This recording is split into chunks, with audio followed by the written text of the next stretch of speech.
Parodianos em 2009, na pandemia do H1N1, Lula, imprensa, até a população, tratou tudo numa boa.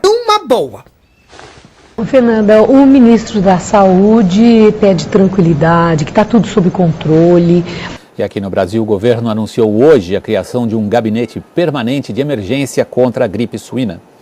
O gabinete é formado por representantes do Ministério da Saúde, da Agência Nacional de Vigilância Sanitária e do Ministério da Agricultura. As reuniões vão ser feitas todos os dias para acompanhar a evolução dos casos de gripe suína. Não há suspeita de contaminação pelo vírus em animais nem em humanos aqui no Brasil. É inevitável, o vírus já está não sei nesse momento como é que está, 12, 13, 14 países, não sei. Né? Ele chegou na Alemanha, chegou na Suíça, chegou no Reino Unido, chegou na França, na América do Sul ainda não chegou, porque o caso que ontem havia sido divulgado pelo Peru não era o caso, está nos Estados Unidos, está no México. O Ministério da Saúde confirmou os 2 primeiros casos suspeitos de gripe suína no Brasil. A doença faz a população adotar novos hábitos de higiene. A difusão de informações sobre como evitar a propagação do vírus H1N1 permitiu a mudança de comportamento das pessoas. Numa boa. Sérgio prefere o passeio ao ar livre. A filha Clara, de 1 ano e 10 meses, está no grupo de risco da nova gripe. Então, apesar do frio, melhor assim.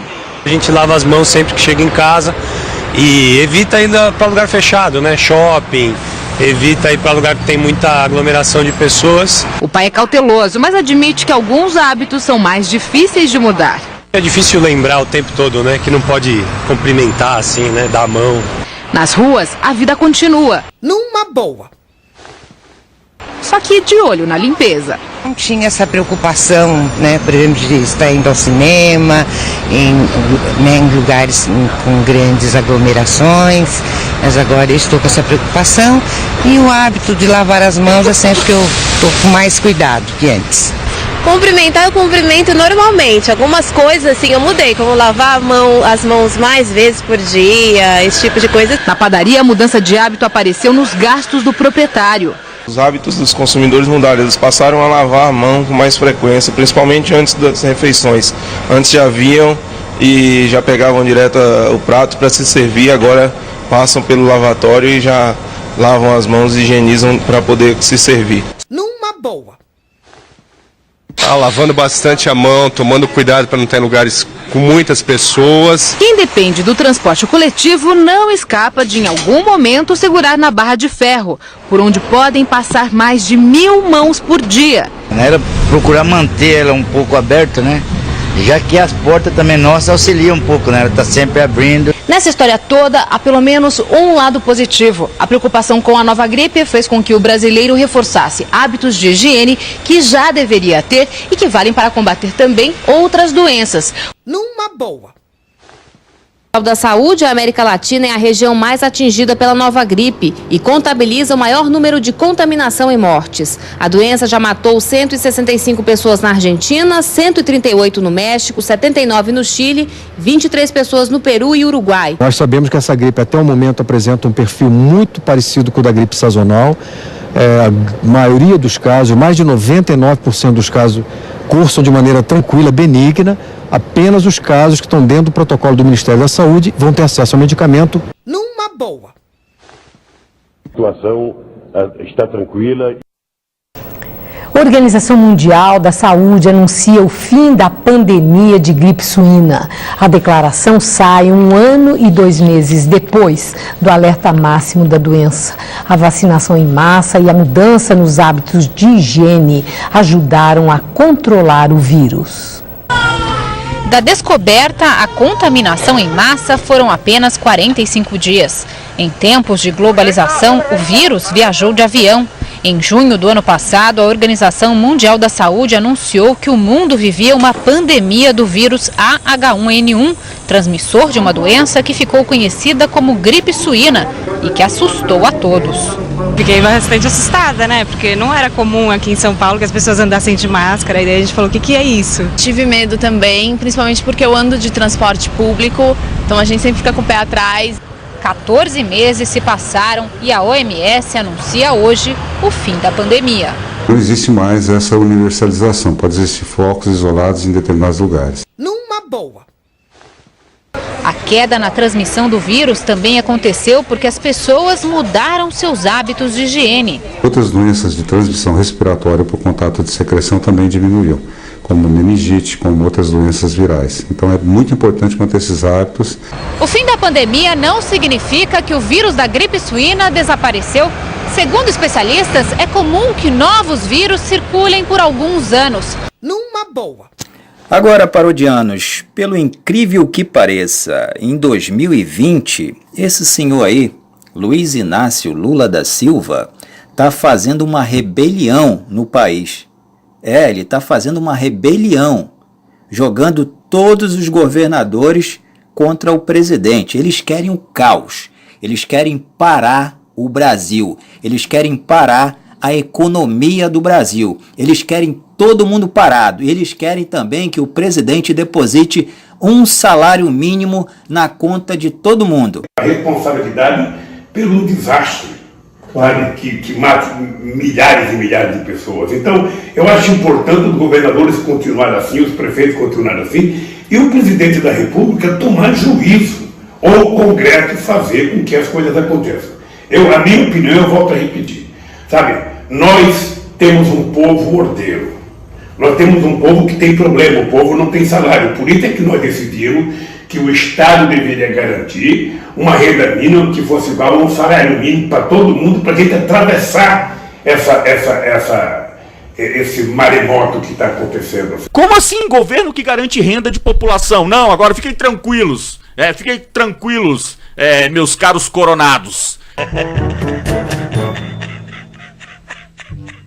Fiquem todos em casa que eu garanto a renda de vocês. Não precisa trabalhar não, fica tranquilo. Cuida da saúde que dia 1º, pimba! Tá ok? Passa a conta aqui pro zap do Bolsonaro que dia 1º ele deposita pra você. Pô, que merda de ideia é essa? Que ideia lixo, né? Isso não funciona, gente, pelo amor de Deus. Existe um princípio muito básico. É princípio básico, né? E eu finalizo aqui. Princípio que tá no texto sagrado do cristianismo. Aquele que não trabalha, que não coma. É tão simples quanto isso. Lula, você só se esqueceu de um detalhe. Hoje o povo brasileiro tem internet. E esse não foi o seu discurso na pandemia de 2009. Pelo contrário. De crise não é momento para o trabalhador pedir aumento salarial. A frase, por incrível que pareça, vem de um ex-sindicalista que hoje é ninguém menos que o presidente da República, Luiz Inácio Lula da Silva. Mais do que fazer uma pauta de reivindicação pedindo mais aumento, nós temos que contribuir para que a empresa venda mais, porque quanto mais ela vender, mais vai ter contratado o trabalhador e mais a gente pode reivindicar aumento. Não existe possibilidade na história do mundo dos trabalhadores se beneficiarem em hora de crise. Não existe. Que o Estado deveria garantir uma renda mínima que fosse igual a um salário mínimo para todo mundo, para a gente atravessar esse maremoto que está acontecendo. E não é só a esquerda, parodianos, você sabe disso. A imprensa marrom está fazendo toda a cobertura, 24 horas por dia. E o trabalho do jornalista é reunir informações para ajudar. Agora há pouco, houve panelaços contra o presidente Jair Bolsonaro em várias cidades brasileiras. As palavras do Bolsonaro ontem foram muito duras, ainda bem, foram corretas, né? Foram duras, mas o momento pede palavras duras. Ele foi duro contra a imprensa, foi duro contra os governadores e prefeitos, foi duro contra principalmente Dória e Witzel, e que o efeito prático da fala do Bolsonaro naquele momento não seria nenhum, ou seja, não vai fazer diferença prática na vida do cidadão. Por quê? O cidadão ele está submetido nos municípios e nos estados ao governo de prefeito e governador. Então, os prefeitos e governadores que ainda estão se opondo ao Bolsonaro continuarão com o lockdown e com o comércio fechado. E se os comerciantes forem, numa desobediência civil, abrir o seu comércio, serão multados, porque os órgãos de fiscalização estaduais e municipais não respondem à esfera federal, e sim à esfera municipal e estadual. Então, os governadores irão sim multar os cidadãos dos seus respectivos estados. Então, fica uma situação completamente absurda, onde morador do município e do estado, ele fica na dúvida entre seguir as diretrizes do governo federal e as necessidades da sua família, que está precisando de trabalho e renda, ou seguir a ordem do poder administrativo local. A gente está nesse impasse, esse impasse ele vai se prolongar um pouquinho, né?